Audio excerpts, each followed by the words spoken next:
adalah sesuatu yang positif, ya maka itulah yang disebut dengan dakwah. Betul. Maka pengalaman saya, ya Ustadz, pengalaman saya dalam melakukan perjalanan, ya. Betul. Jadi saya alhamdulillah ada beberapa hal yang saya lakukan. Di antaranya adalah saya pernah di NTT, ya Ustaz. Betul. Itu saya bekerja sebagai seorang nelayan, Ustaz. Betul. Mencari ikan. Iya.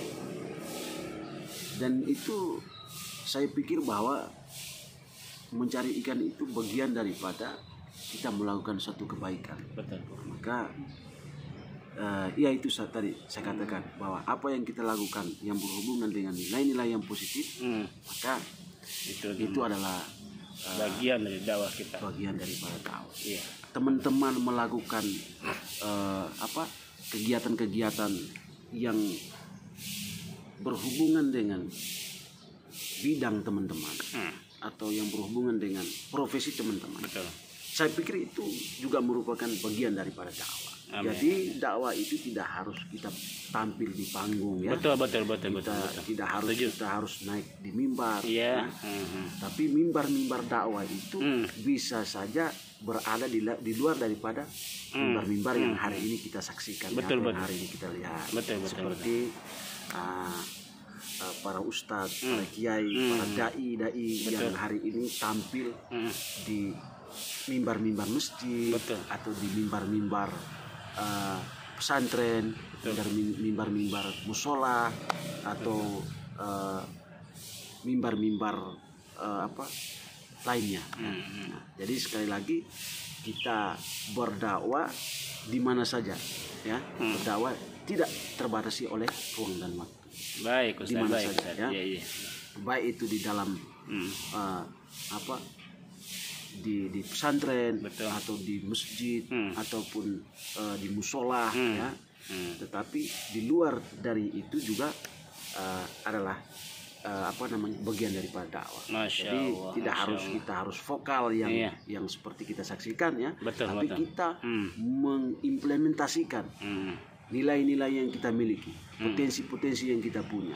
Maka insya Allah itu akan bernilai bernilai ibadah, dan itu masuk bagian daripada dakwah. Contoh, Rasulullah Shallallahu Alaihi Wasallam selain berdakwah yang ya seperti yang kita saksikan hari ini, menyampaikan ilmu-ilmu tauhid, ya, ilmu akidah, ilmu fikih, kemudian lain-lain, ya. Tetapi ada juga bagian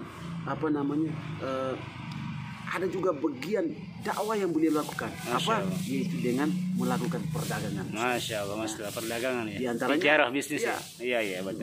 Beliau berbisnis. Betul. Ya, berbisnis. Bagaimana sejarah mencatat bahwasanya salah satu bidang yang ditekuni oleh Rasulullah SAW, yaitu beliau melakukan pengembala. Betul. Masya Allah. Hewan ternak. Ya? Allah. Itu. Betul. Luar biasa. Lalu beliau dipercaya, ya, dengan kejujurannya, ya, kemudian dengan amanahnya, ya. Maka itulah yang membuat Rasulullah SAW selain menjadi pendakwah yang dikenal yang sesungguhnya, ya, artinya pendakwah seperti tadi, menyiarkan ilmu tauhidnya, ilmu akidahnya, ilmu fikihnya, dan lain-lain. Tetapi ada juga, ya, nilai daripada dakwah itu, ya. Nah, ini juga bagian daripada dakwah, yaitu beliau melakukan perdagangan. Masya Allah. Tabarakallah. Untuk teman-teman semua, apapun yang kita lakukan, baik itu kalau misalkan teman-teman yang punya jiwa sebagai seorang pebisnis, atau sebagai seorang apalah, betul. Apapun itu yang kita lakukan, kalau misalkan niat kita, ya, untuk mendapatkan ridho Allah, atau niat kita untuk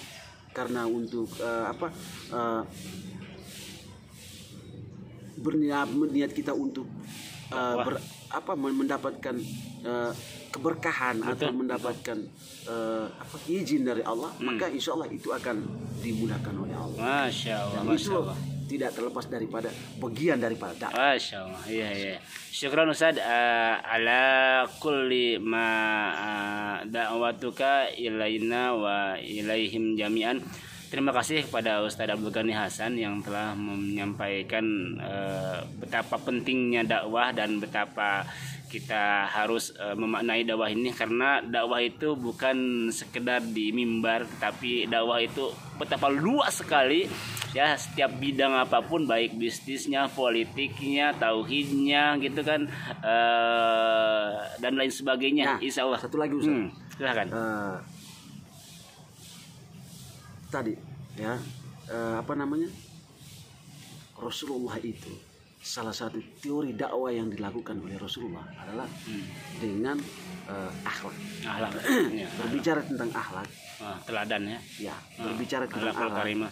Maka nilai-nilai positif yang kita lakukan, nilai-nilai positif yang kita implementasikan, yang kita aplikasikan, maka itu juga bisa mempengaruhi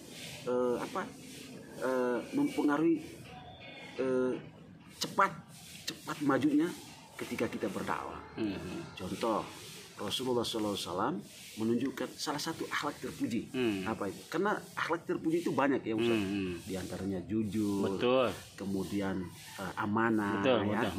Nah, itu merupakan bagian-bagian daripada akhlak terpuji. Nah, salah satu akhlak terpuji yang dilakukan oleh baginda Rasulullah SAW adalah yaitu beliau menunjukkan akhlak kemuliaannya. Akhlak mulia apa? Yaitu ketika Rasulullah SAW satu ketika melakukan perjalanan dakwah ini, Masya Allah. berkunjung ke tempat satu orang kafir, orang Yahudi lah pada satu orang Yahudi atau orang kafir ya. Pada saat itu beliau melakukan perjalanan, beliau itu selalu diejek, sampai diludah-ludah dan lain sebagainya. Nah, maka begitu tiap hari Rasulullah mengalami hal itu. Maka suatu ketika Rasulullah ini ketika lewat, kok nggak ada lagi ya kejadian-kejadian kayak diludahi, dilempar, dicaci, dimaki dan lain-lain. Kok sudah tidak ada lagi gitu. Ini Rasulullah itu bertanya-tanya, kemana ya? Kok ini orang yang selalu ngalang-ngalangin dakwah saya, yang selalu yang selalu membuat hambatan dakwah saya. Ini orang kemana? Nggak ada. Ya. Pertanyaan demi pertanyaan, usut punya usut, ternyata si orang itu sedang sakit, Ustaz. Iya betul. Ya. Nah, ketika orang itu sakit, Rasulullah berkunjung ke rumahnya.